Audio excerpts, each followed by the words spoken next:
What's up, everybody? I hope everybody's doing well. I hope you can hear me okay. Um, my name is Will, and I'm here to do a show called The Rat Chat. I got a little bit of a different setup today, and it's a little bit stressful because I don't have everything. I had everything going well at one point, so now I'm just trying to get through this. I hope everybody can hear me. If you can just let me know, I've been having some ridiculous audio issues. Um, I'm just gonna do a quick check just to make sure that I have some sort of audio because I honestly I can't even hear myself in the headphones at this point. So just bear with me for 1 second here because I may have to just I don't know restart it or something. Uh, okay, we're gonna get right into this here in just 1 second. 1 second here. Okay, I do have audio. Thank God. All right, I can take these off now. I can't even hear myself anyway. All right, so welcome. Thank you for being here. Um, I have a special guest today. It seems like I have a lot of special guests recently. That I'm very, very grateful. You can see this tie I'm wearing, especially provided to me. So I asked you guys to come here. I asked you guys to be a part of this rat chat.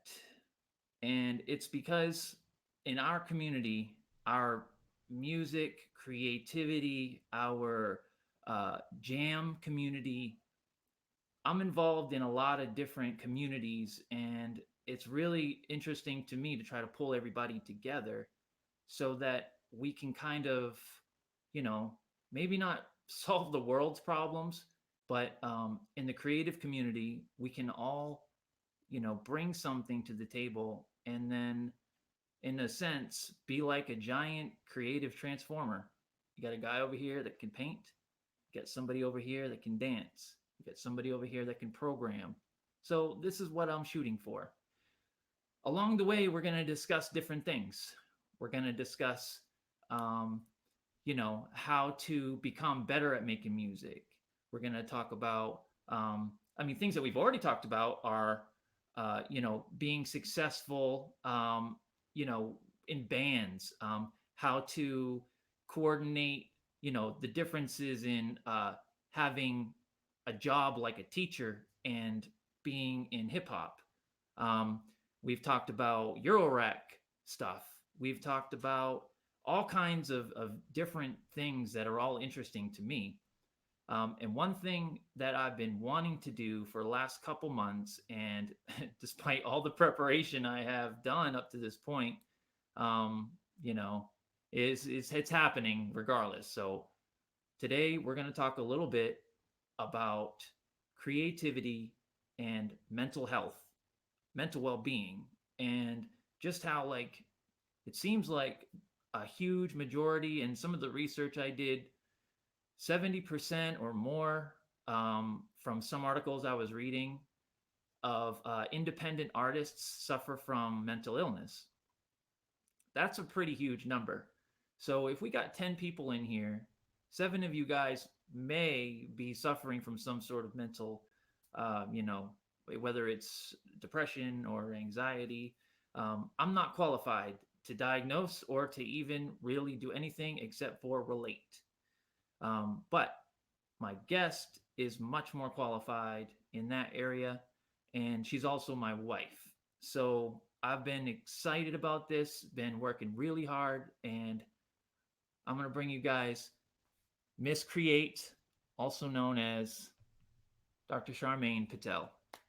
Hi everyone, my name is Charmaine Patel. You're looking right there. I'm looking right there. Okay, so as you can tell, this is not my forte, this video streaming thing, but I'm happy to be here and excited to be a part of this since I hear a lot about it and I really believe in what Will is doing. So I think music and mental health is very connected in multiple different ways. So I think it's definitely a good topic to touch on. Yeah, and as we're sitting here right now, I'm realizing that we've got a distance issue. So why don't you just drag yourself right over here? Come here. All right, so Watch let's it, do not it. on the equipment. Yeah, it's okay. All right. All right, so let's do it like this So where am I because looking now? you're still gonna. Oh, actually, you're gonna be looking here now if you want to speak directly. Okay. We're a little bit dark, but that's okay. Here, come back this way, son. All right, try that. All right. Okay. There we go. That's better. So, everybody, thanks for just bearing with me a little bit here. So, we talk a lot about how some families, some people don't have the luxuries a lot of times of getting full support from their significant others, you know? A lot of people wish that they could have a little bit of more push from their children, their parents, their brothers and sisters, or even their spouse. Um, and, first of all, thank you for being so supportive. Okay. I just want to say that straight out. I want to say that publicly. Thank you for your support because not only do you support me and what I do, but you're very, very supportive towards the community as a whole with everybody. You've helped me get to Detroit to see, the people out there. You've helped me get to Cambodia and Thailand to have some dreams fulfilled. So thank you. And this wasn't planned. I just saying thank you. Oh, you're welcome. Okay. I think that speaking about mental health and music, you talked about my ability to diagnose. I haven't diagnosed you because we don't do that for family members. Yeah. But I can say that getting to that point of being in a supportive stance was definitely a process for me, simply because of how we look at the term of career or vocation or purpose. And growing up in my family, it was very traditional in terms of, you get through one degree and then you get through another degree and then you get through an advanced degree, and it's very structured, and it has a particular language for productivity and growth and success. And in seeing my husband, seeing Will kind of grow on his own in his own way, I realized that there's different definitions to success and happiness. I mean, I think the major goal is happiness. And at first, of course, I was seeing all these synthesizers and I wasn't sure what the purpose is. But when I saw things in Will that mirrored some of my own actions towards my passion and my career, I realized that they're the same thing. That in order to be happy, you have to be doing something you love, and you have to be doing something that you feel has a purpose and brings joy to others and helps others. From my perspective, anyway, and I think from Will's perspective, it's just that we do completely different things. So I remember, one of the times that I noticed this is when he was doing a class at Berkeley, and he was doing this class, and I thought of it prior to then kind of music as a hobby. But what I saw living in my house was like living with a first year medical student. He was getting really stressed out about the projects and he really wanted to please his teacher. And then I realized this is a passion. This is his love. This is what he wants. And seeing that kind of helped me to understand that this is what brings him joy. And the truth is that he's much happier when he does music. So, when you do love someone, you want them to be happy. And so I'm definitely going to support that all the way. In fact, it actually makes me happy when I'm upstairs and if there's silence for a while and then I start hearing the music, I'm like, oh, good, he's happy. Yeah. It makes me feel like, okay, cool, things are right in the world. If he were to stop doing music, I think that would be an indication that something's not right, because it's almost like breathing for him. He has to do it. Yeah, I absolutely have to do it. And I think a lot of people that I know, a lot of people that are in the chat here, what's up to Agent Smith and Jamari, Hey. and to my mom, she's here. But yeah, so a lot of the people I know, a lot of people I consider friends, obsessed with music, and I commend those who have to hold down a full-time job to be able to support the family if there's a one-parent household and they're still committed to their music. Because I don't have that, I think it's got to be my duty in some way to try to do more than what than what is being asked, because I have that ability and I want to walk the walk as well as, talk it. You have to be able to walk it. So all these little projects and stuff, I feel are trying to bring people together. And you and I both know very well that community or being a part of a group Mhm. can be so important. It is, I mean, it's the most important thing because humans are social animals. And in fact, when they do animal studies and put them in isolation, they die. So, I mean, not to be so morbid, but that's what happens. Humans are social animals and we need other people, even though sometimes we fear other people, especially when somebody has been through something difficult. So, it is important to have a group, to have a connection. And it's hard sometimes to find like-minded people to kind of overcome conflict in a transformative way so that you can maintain a connection or even develop a stronger connection once you've had a conflict and overcome it and got to know the person better. So I think that having a group is really important.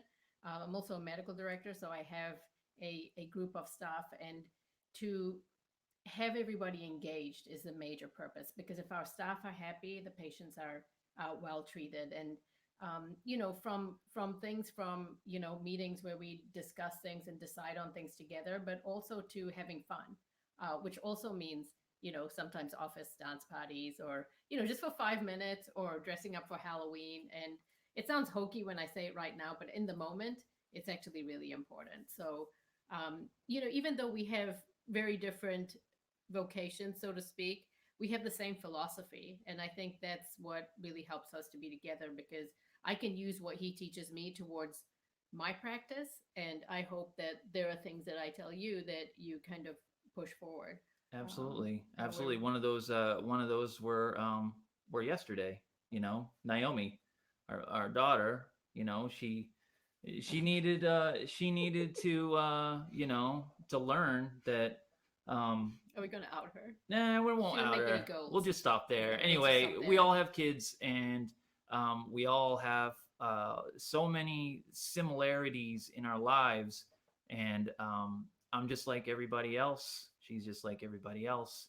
So I did want to say that, and I haven't even put this on, told her yet, but I'm gonna leave the group open after this for a little bit. And if anybody stumbles in here that this is new to them, like my channel or whatever, I'm actually gonna put a link in the description to this stream, and you can come in and have a chat if you'd like with me. If she's here, if she's here. If not, I just want to provide that. I've had some moments where things were very strange, where it seemed like coincidence that a person just appears out of nowhere, and you got to kind of grab those moments. And you never know, it could change could change the course of your life. But now, the whole goal of this for me was, first of all, to pick your brain about creativity and about its role in psychiatry, because as an artist yourself, and she won't tell anybody, but she does have a degree in art. Now, it's hard enough being, a medical director and having a degree in the medical field, but she's also an accomplished artist. So, have you? In my eyes, Okay. you're an accomplished artist. I mean, you can look in the walls over here. This is all her stuff. So, what challenges did you face when going through your creative processes? Did you find unique ways, or did you find that creativity came and left at certain periods of time? Have you taken anything from the time that you were heavily into creating things? Have you taken anything from that and applied it to now, where you're helping people to get out of themselves, helping people to find their own way, to find a life that's meaningful? Do you think that there are parallels between the things that you learned during your time, going to college and doing all this art? And, are you able to transition that to give people healthy options for So self-soothing, for mental health, for mental well-being? So that's like a 5-part question. You can make it Reminds as me of many that, parts as you that want. guy in Harold and Kumar that asked a 2-part question, but you asked a 5-part question. Anyway, so I did really love to draw and paint, and I did that a lot in college. And I just felt like it was meditative for me, because I can't actually meditate.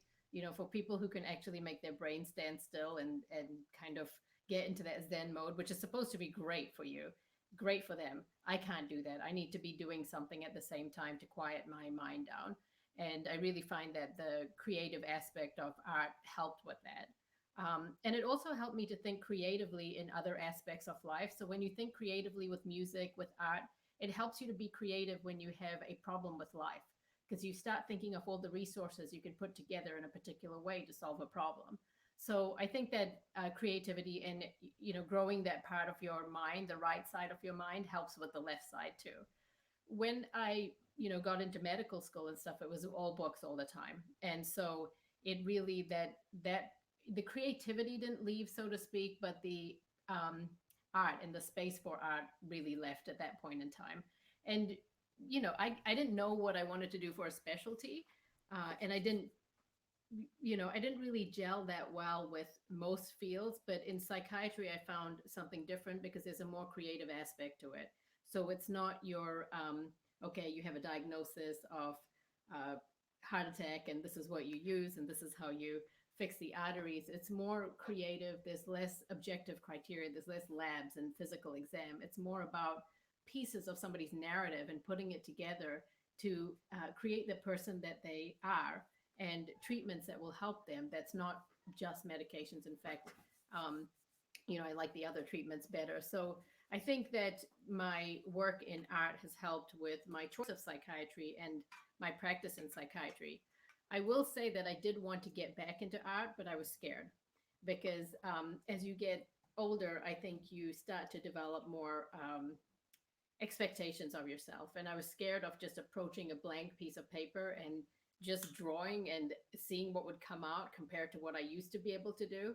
So, Will was like, well, you should start somewhere. And he kept telling me to go to an art store. And I was getting annoyed, because I was feeling the pressure of having to produce some sort of piece of art. But actually what I did is I just got a coloring book and color by numbers. And it was kind of fun. It was just a place for me to start. And I don't know where it'll go from here, but I don't have to know. I think creativity can morph.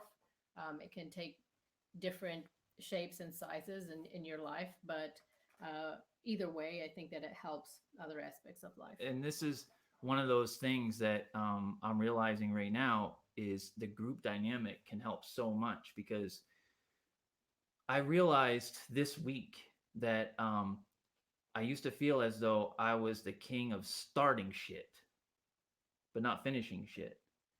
But I'm actually not, because what I am, I'm somebody that gets inspiration from things. So I'm much better at creating things when I have something to take from. Like, if someone was to give me a sound, that sound is going to inspire something. I can't help it. If somebody gives me a photo or a picture, that will inspire art. But if you put a blank piece of paper, and a lot of you guys are probably not like this. A lot of you guys can probably just start with a blank anything and create something. But that's intimidating for me. No, I think it's intimidating. I mean, that's why these things were made, is because they were made in art class. So we had a frame. You were They would given give us an structure. assignment, and it was less overwhelming to create something in the midst of structure, because I think maybe our minds are more alike than we thought they were. I think In mental health, they do to attention deficit hyperactivity disorder. That kind of impulsive compulsive piece is good for creativity, but it can lead to starting of multiple projects and not finishing them. I don't know what you're talking about, but so I like that though. I think that being able to really get some inspiration and then run with it, that's like an art form all on its own. And there's a lot of stuff right now on the internet about mental health. So it's just the strangest thing how stuff happens. Like I planned to do this, and then I started seeing posts. I started seeing shows popping up on TV last night on the local, what is it called? Nesson, our New England Sports Network. They were talking about how athletes suffer from mental health issues a lot of times, and they're afraid to talk about it. And the reason why is because our society has put men on a pedestal as the ones that can't show emotion, that can't be, they can't have feminine qualities. Men are not supposed to have feminine qualities. Men are not supposed to be the stay at home. Mm-hmm. You know, well, it's called toxic masculinity. Toxic masculinity. That's the idea behind it. But then there's, the idea of gender is society based anyway. So, back in the day when people got married, they actually got married for a functional status. That's why their name would be farmer, because they were both farmers. They were, meant to create something together, have children, and work on a farm. And the work was actually more equal. So the concept of gender kind of became more created in the 50s and stuff when, you had, the woman staying at home being a so-called housewife. And those days are gone. They're totally gone. Well, they should be. I mean, I think gender is becoming more fluid. There's more non-binary identification of non-binary persons, and that opens us up more to creativity too. Because if we're not limited by the notion that, hey, if we reach out to somebody, if a male reaches out to a male to collaborate, that, oh man, what's up? Don't get back to me right away. Yeah, that's not cool. I mean, make sure you wait a while. As women, it's much more okay for us to have close friends and to say I love you, but why not for men? So I think bridging the gap between all of that junk is important in order to make connections and learn from each other, because I only have my mind, but I can learn so much more from other people, and preferably people that are quite different from me and disagree with me. That's where I learn the most, actually, is people who disagree with me. Our current climate, our current culture as a society is at an all-time openness, as that, I don't know what the word is, but we are right now as open of a society as we've ever been, even despite having a president who tries to do the exact opposite. My child is very open-minded, and her friends are very open-minded. We can learn a lot from the kids. So as much as we want to call them millennials, actually it was funny, once we made a comment about millennials, and our daughter said she was offended. She was like, I hate it when you use the term millennial, and we looked at each other and we were like, that is so millennial. Yeah. But we're so mean. But no, we can learn a lot from the kids, and I actually think in a way it's good that we have Trump, because it's kind of brought stuff out into the open. Because finally, the people that were harboring very judgmental beliefs feel like they have a platform to voice them. And so now I know who I want to be friends with. And that's actually better than not knowing. Saves me a lot of time. Yeah. So, I mean, but back to the climate of our society right now is quite open. And the other thing that came across my feed, I don't know if anybody else saw this, but Joe Rogan was talking about his experiences as a kid. And to me, it was the weirdest thing that this came across. I mean, my smartphone must be listening, but I'm going to see if I can just pull this up, because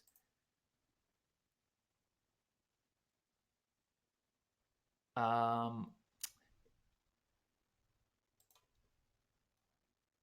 I'm terrified you're going to do something that's going to affect the audio. Yeah, that's the only thing, is I've had some audio problems here, but let me get rid of these ones. Talk about it. Because I don't remember exactly everything, but it's right here, so it's okay. Can they see that? Not yet. You guys are going to be able to see it here in just 1 second. I usually have my guest do this part. Okay, select the window or screen, and screen 1. Lower. This one? No, above that one. Okay. you have some. You brought some document. You had been Yeah, writing some take stuff down. everything. What's that? Oh. Just go ahead. I'm gonna figure this out as we go. Well, I think what you're referring to is people who have been through pain, or and how they might grow from it to become creative people or become more intelligent through learning through their experiences. So, I think we know a lot of people in the media who either have mental illness or who've had difficult experiences. Eminem is one of them, of course, who wrote most of his lyrics in jail, and we know has struggled with addiction and trauma as a kid, and has used that to not only express himself but to uh, create wonderful music and help others too. So that's just one example. But way back in history, Van Gogh was thought to have bipolar disorder. Virginia Woolf, who's a writer, uh, who else? And nowadays we know that Kanye West is pretty much a self-proclaimed and an actual musical genius, and is thought to have bipolar disorder. So there is a link between creativity and bipolar disorder and schizophrenia in particular. There's something about those illnesses that really unleash the creative mind.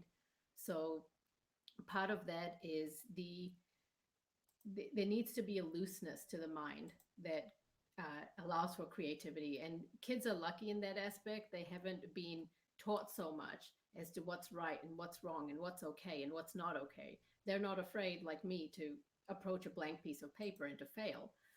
So, sometimes the more, I don't want to say unglued because it sounds negative, but the more loose the mind is, the more creative it can be, and the more it can think of things that other people are not thinking of. Um, I worked for somebody in Boston back in the day, an interventional cardiologist, fantastic, very, very smart guy, would spend most of his night doing artwork, only needed like 4 hours of sleep a night. And his artwork is absolutely amazing. And I think a lot of his genius in the realm of cardiology and his, he actually worked on a lot of development of drugs and did surgeries and all that stuff and did art at night. And he would always come up with these crazy ideas for us interns to do. He'd come up with 10 crazy ideas and we'd be like, what is this guy thinking? But two of them would work. And that was the weird thing, is that for everybody else, they were too magnanimous to even imagine. But he would say, yes, this can work, because he had proof that some of his um, grand ideas actually did work. So, having the motivation and having the looseness of mind to create stuff is really important. And I think sometimes that's why people use substances, because it loosens up their mind to create stuff. Of course, there's a bell-shaped curve there. It works while it works, and then it And it doesn't, doesn't or work anymore.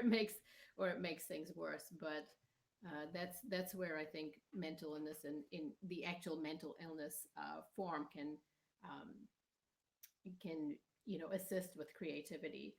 The other piece, of course, is pain and trauma. So people who've been through painful experiences, people who've been through trauma, people who have survived it, have this particular type of resilience and ability that I think people who haven't been through trauma or pain don't have. And that can definitely make people very, very creative and intelligent. I mean, And resilient. resilient. I mean, Oprah Winfrey, for one. I mean, I can't even imagine. Um, I mean, she's a billionaire. She's come, hearing her story is ridiculous. Yeah. Maya Angelou created some amazing, amazing, powerful, like chilling poetry from things that she had been through. So I think there's many examples of people in history and current day and age. So I think you were talking about Joe Rogan Yes. and his an abusive childhood. Yep. Um, And let's see if it'll pop up right here. So this was the let's hope I still have audio.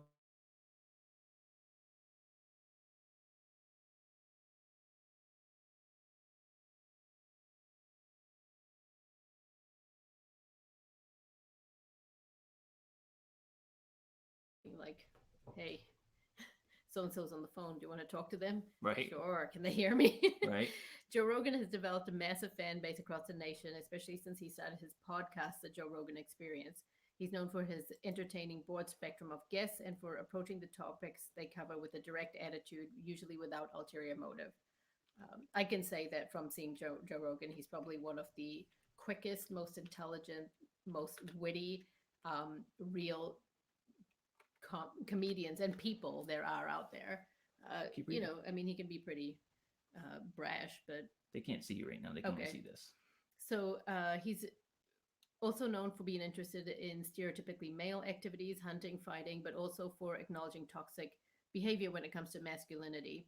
He's addressed how society has taught men to behave many times on his show, and it turns out there may be a reason for that. On the Joe Rogan Experience, Rogan dished on his abusive father and how his father shaped his concept of masculinity growing up. Joe Rogan's childhood spanned several major cities. He was born in Newark. His mother cut off contact with his father when he was 7 after a divorce when he was 5. He didn't actually spend much time in Newark. Him and his mother moved to San Francisco with Rogan's stepfather from ages 7 to 11. After a brief move to Florida, they settled down in Newton, Massachusetts.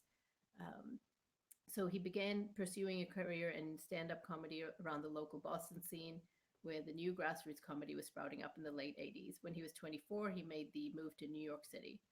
So he doesn't have too many memories of his father. However, he's given a few specific examples of what growing up with him was like. His father was physically abusive, emotionally distant, and representative of most of what toxic masculine behaviors that boys are often taught to embody. So I think that,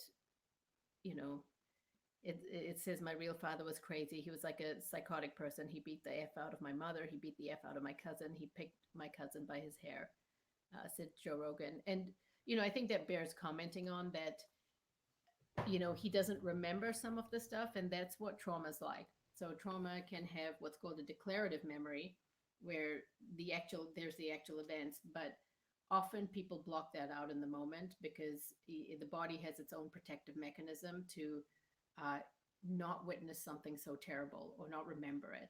So often trauma memories are like black and white movies that are really destructive. They're intrusive flashbacks or nightmares. And actually, I think music can have a very important role in healing from trauma, because the healing is through narrative. And through kind of re-experiencing in a way that's palatable, so it's integrated with the self. Sorry, I'm getting too technical. He said, so that was all the shit from when I was like really young, too young to understand. So this shaped him at a time when he doesn't even remember it, and he doesn't even really have a clear idea of everything that happened. And the reason why I bring this up is because we're so afraid of sharing things that put us in a vulnerable state. And a lot of us express these vulnerabilities through music. And, I think that it's a wonderful thing to be able to express yourself musically. But I think that there's a lot that we can do as men, as musicians, even just as a community, in pushing each other forward, knowing that we all have a past. We all have things. This story is my life. And that is what was so weird about it, and I had to mention to my mom last night that I might mention this because I didn't want to just like up and just put it out there. But yeah, my mother was she was in an abusive marriage with my father, and my father's a piece of, he's a piece of shit.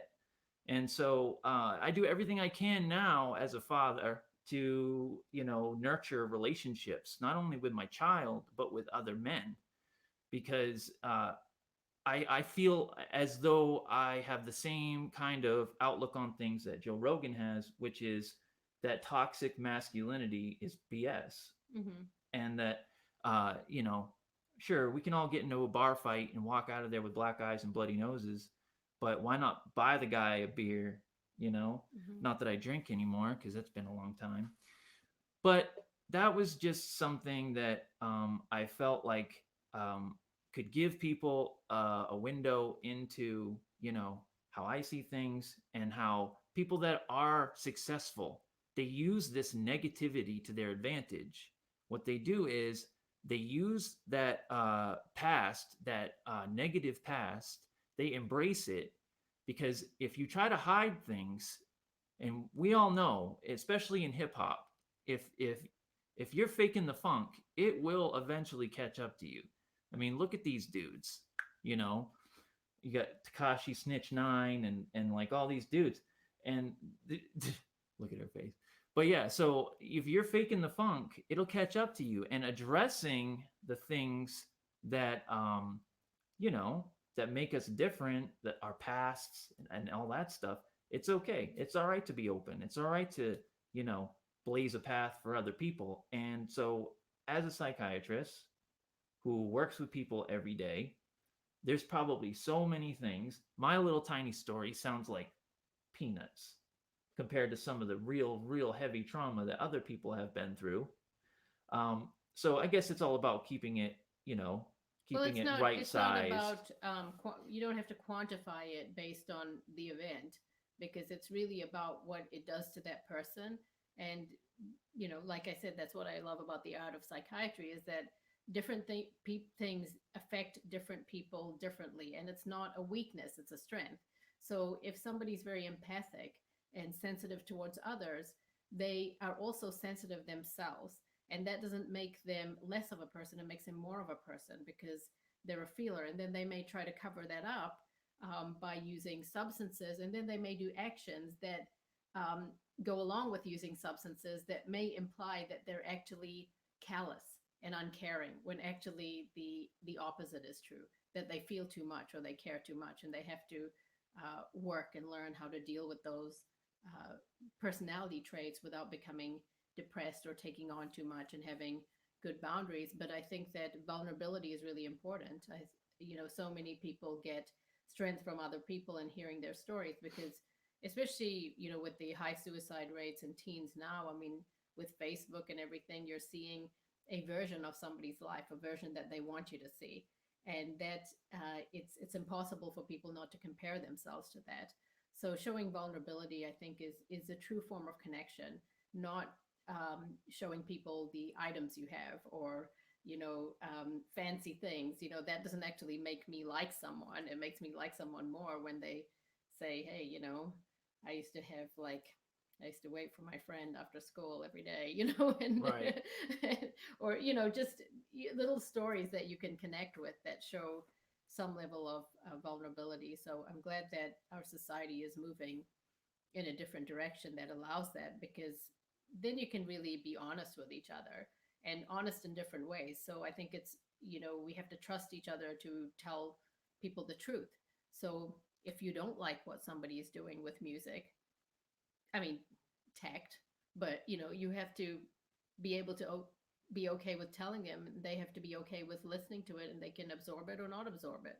Yeah, That's well, fine. if you know, in my experience, if I'm not digging what somebody's doing, I just go to something else. I don't really usually need to say anything. Well, if they ask you for feedback, I Yeah, if mean, they or ask if you, there's people ask you for feedback, there's always tactful ways to. or if there's a correct avenue to do that. But I think some of the worst things is passive aggression, ghosting, doing things like that, just because you don't want to have a real conversation about the real issue. Yeah. Because God forbid that make you feminine or something. Yeah, I mean, listen, I'm a house bitch. I stay home. I take care of the house. I take care of her. I take care of the kid, and you know, I have to be okay with that. And you know, we're all in here trying to do the same thing. Um, but looking at your notes and everything, you got anything over there that we need to go over? Because we've talked about some heavy stuff, and I really would like to get into some of this other. We've got some pretty cool research documents that might be interesting to people. Can you pass me that one right there, please? I mean, I can. I mean, it basically talks about what we were talking about before. That, Okay. you know, that people with mental illness have a particular affinity towards creative arts and creative talent. Okay. And if you So can't afford to get to a hospital, or you can't afford a doctor, Or is there a perception that people can't afford things? What do you mean? Get treatment. For depression, anxiety. In my Opinion. field? Yeah.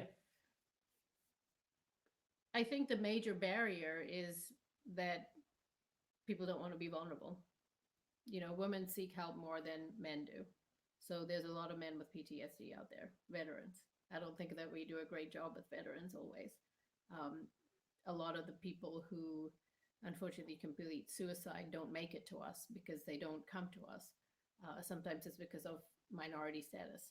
LGBTQ youth um, often struggle with that stuff.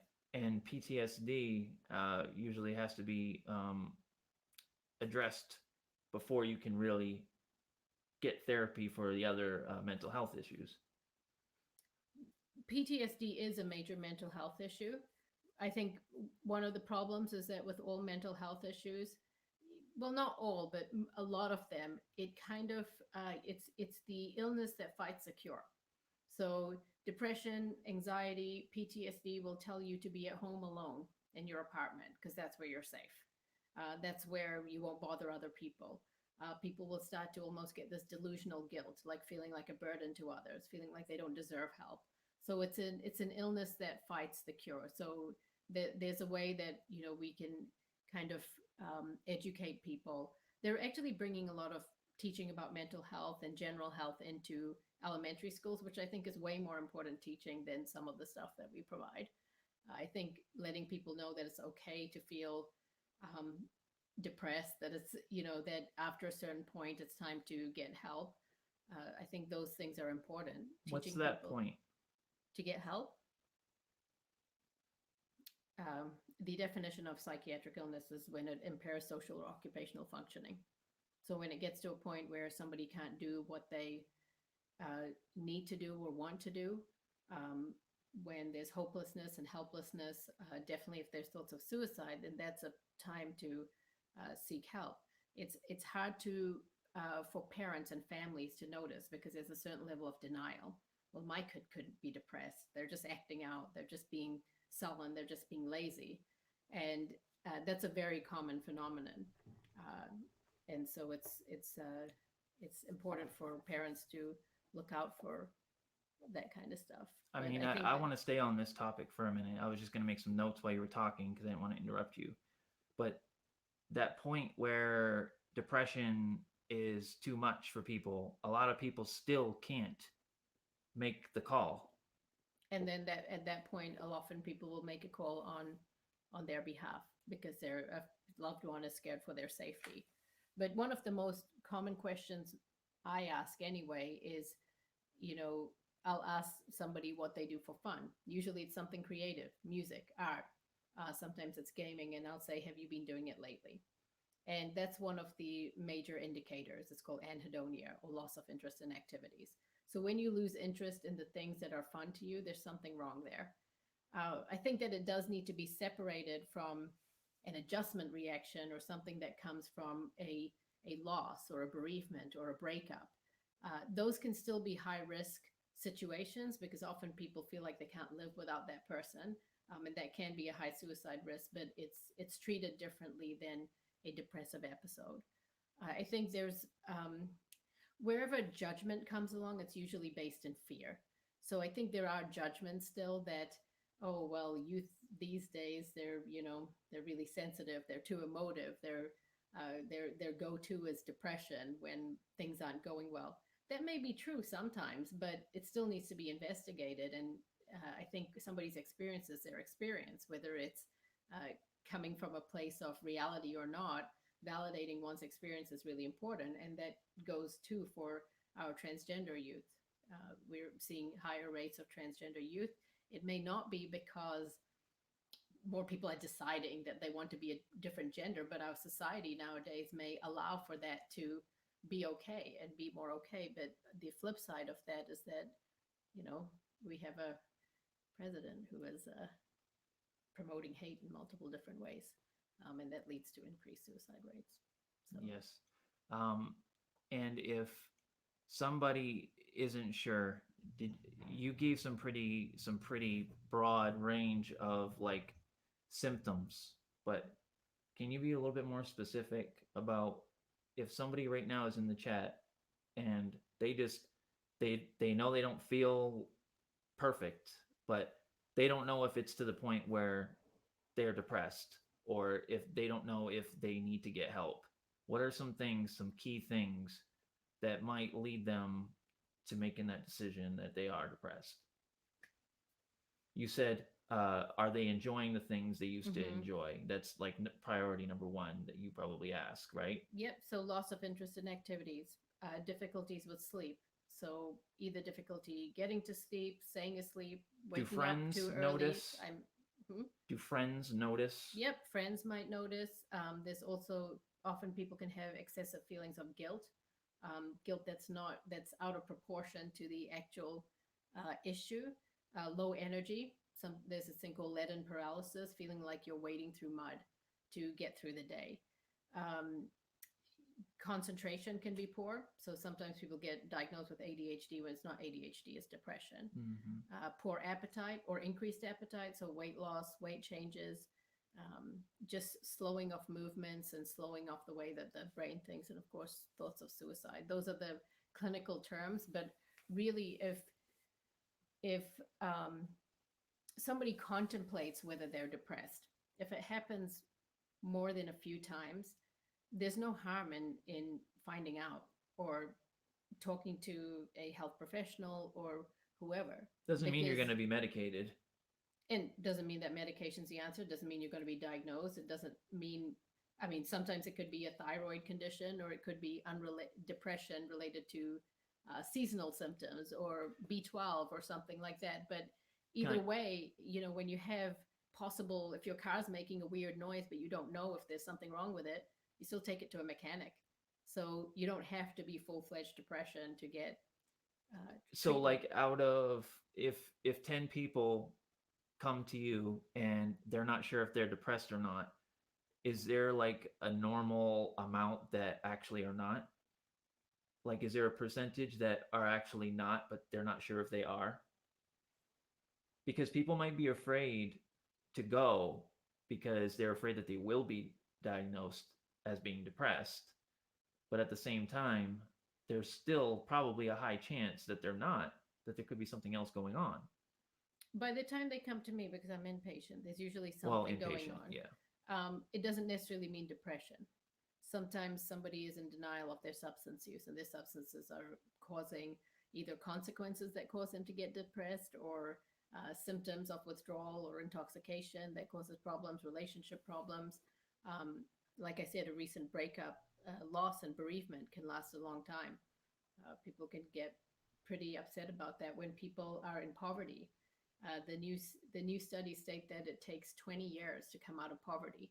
So I think poverty is one of the, Or you can just one day meet your wife while you're living in a homeless shelter. We were still not doing so great for a while. So, That's how I see it. But yeah.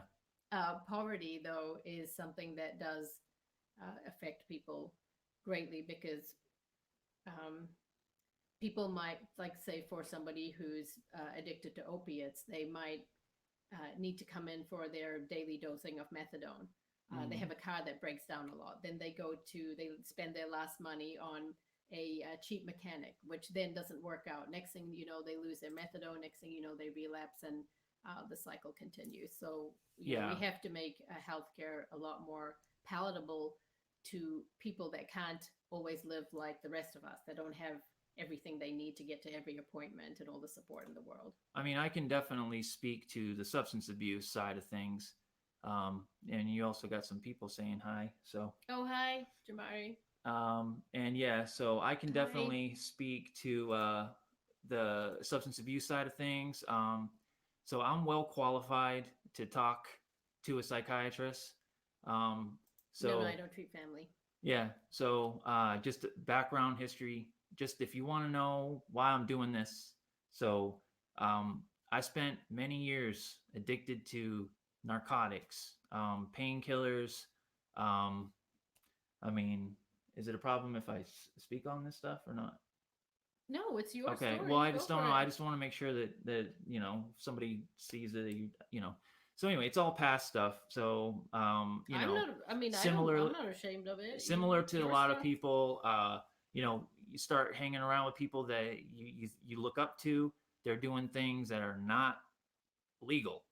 You start running the roads, doing things you shouldn't be doing. Then you start using things that use cocaine. You use like other stuff that really, takes you down a terrible path. And then you get to a point. Hopefully, you get to a point where it doesn't do it anymore, and you're looking at yourself, and you can't stand the sight of your own face. You can't stand the sight or the sound of your own voice. Like I remember using tactics like shaving my face in the mirror or whatever, and this was just to like not be, just to stay away from myself. I just wanted so badly to be anybody else. um, and so getting into recovery was like the life changing moment where I really found my identity. Um, so I left a home with a 5-year old daughter to enter into rehab. So I ended up in a homeless shelter, and this was the start. This was not the bottom for me. This was the base to jet off into the freaking stratosphere. Like I looked at that as a reset button for me.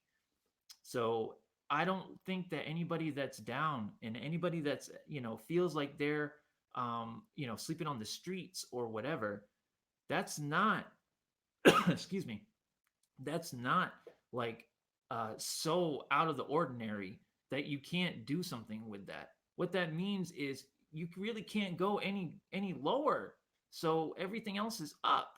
So the moment that you start feeling positive about life and you start saying it, just just keep saying it. Just keep saying, keep it positive. Keep it positive. Keep it positive. How often do I say that? I'm just keep it positive. You just have to try. That's what it's about. Just try. You won't always mesh with everybody. You won't always click. Things, you might like somebody and then, you might not. And then it's okay. You just keep going. You keep finding new people. Keep reaching out. You try new things. But um, it's really just about finding something that gives you passion. And for me, it's music. For her, it's psychiatry. So having a passion for creative arts. Now, psychiatry is the creative. Mm-hmm. Uh, what did you call it?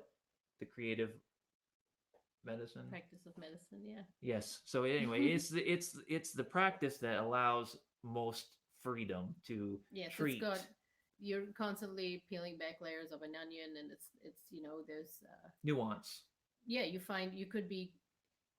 One of the things I like about it is that you can be wrong all the time, because that's, I think there's multiple people who talk about failure and failure being absolutely necessary for growth, or being okay with being wrong, having the humility to say that I'm wrong, but I'm going to learn. So, I mean, I think there was some creative aspects to us getting together. I think that, I had a checklist. Probably Indian Doctor was somewhere on it. And, allowing my mind to be free of that checklist. And it's really funny, actually. It's quite evolutionary how, I noticed you because you were with Naomi, and Naomi was 5, um, the kid who's not a kid anymore. The And kid. it was just one moment where he was doing her hair. And I was like, I like that. And I was braiding her and that hair. was pretty much it. And, we talked, and you didn't necessarily fulfill any check boxes, but there was something about, sorry, there was something about your character or the depth of how you spoke, and I think that probably came She's from your lying too experiences. because she followed me right outside and stalked me into the Well, truck. I wanted to meet you. I was curious, but so I think, and obviously, I had people being like, "Do you even know this person? What does he do?" And um, you know, what I tell them is that he's one of the smartest people I've ever met, and it's true. So, um, for the most part, you'd still do some dumb Thanks. things, but But yeah, enough about me. Anyway, we've got some people in here. hey, Felipe. That's Phil. Phil. Oh, Phil. She called you Felipe. Thank you guys, everybody, for being here too. It's a really great topic because I know that everybody either has had experience or knows somebody that is dealing with this stuff. And so, I mean, we're about at an hour right now, and I really don't want to like. I really don't want to. Kyla said we remind her of Dax Shepard and Kristen Bell. Oh, I love this Kristen Bell quote, actually. She says, honesty without tact is cruelty. So, anyway, that was one of the things that I was going Can you, because people like me that you just quoted as being the smartest people you know, a person you know, can't understand what that means. Well, I was talking about trusting each other to be honest with each other, but honesty without tact is cruelty. Got you. So sometimes I think examining your motivation for saying something and how you're saying it is important. I'm not perfect at it. I, fail at it every day, but because I used to be super quiet, and then I kind of went the other way. No, I think we're all introverted type people to begin with. I think that you're an introvert who does much better in social situations, and I'm trying. That's the difference. Is I'm an introvert who's trying. You're an introvert who does it, and it comes off as though it's more natural for you. It may not be, but that's a strength. Been doing it a long time. Yes. But I prefer to be in my bed with Netflix. Netflix? Yeah. Okay. So let's just find out a little bit about you. Okay? We've talked a lot about psychiatry. We talked a lot about psychiatry. We talked a lot about creativity. Let's talk about you. Okay? Mm-hmm. Where'd you grow up? New Zealand. Now, I know this, so I know you're answering like I'm an idiot, but so tell me where you were born. Sydney, Australia. Okay. How long were you in Sydney? I don't know, a couple of months. Couple of months? Mm-hmm. Was it fun? Do you remember? Or? No. Okay. Because you were about a month old? Mm-hmm. Okay. So when you moved on to New Zealand, how long were you in New Zealand for? 18 years. 18 years. Okay. Mm-hmm. You're looking at me like you're very puzzled, but this is what we're doing. Well, because I want to keep my personal information a little bit. Yeah, but you can tell us about how old you are and stuff like that. Yeah, well, what you want. What you what do you do for fun? Watch Netflix. I'm watching The Crown, actually. That's a really good show. The Crown? Mm-hmm. What is that about? The English monarchy.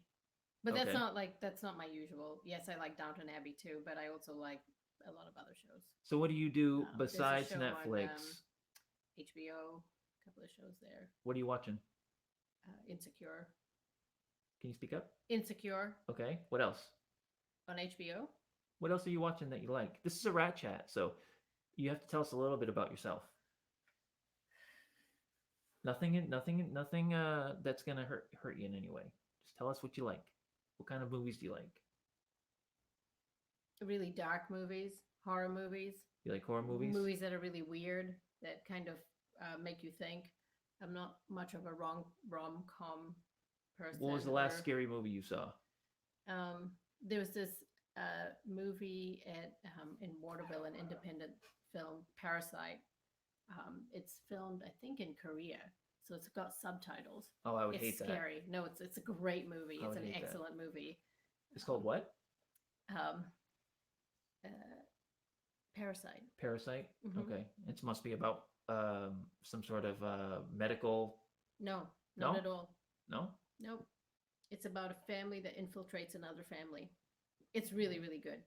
But anyway, so I like dark movies. What time does a person that has spent so much time having a career, what is your day like?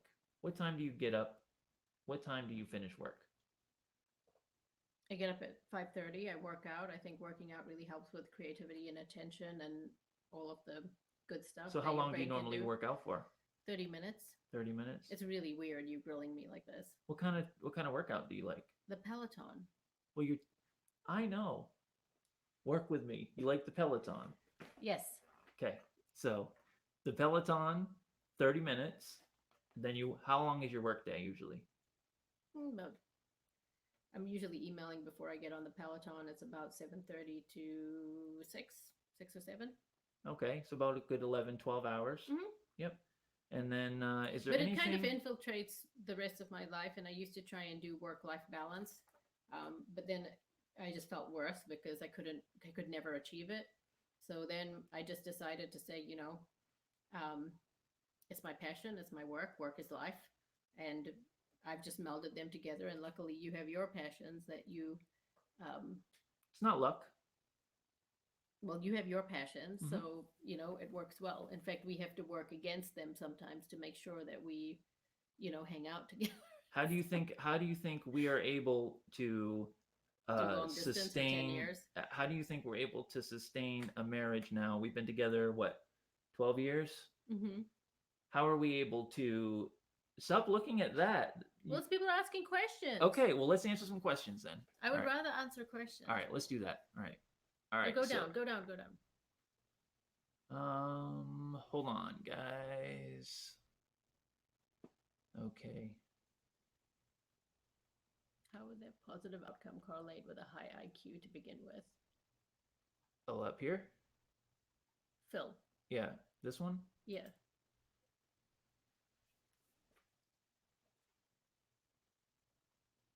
I don't know the answer to that. I don't even know what it means, actually. So I must not be in that realm to answer that. That's It's above too my smart pay to grade. read, yeah. Sorry, Phil. You'll have to go back to Belgium to find answers on that Go one. down. Okay. And, okay. See, Agent Smith likes Parasite. Oh, good. It's a good movie. It's a great movie. It's way more interesting. And RTO says he'll be adding that one. And RTO's got some good one. Charmaine, what was the process of transitioning from art into the medical field? Great question. Well, this is what happened when we moved to the U.S. I went to high school for half a year. My dad said, "What do you want to do when you grow up?" I said, "I want to be an artist." He's like, "You're doing biology." So he's a physician too. Not doing that.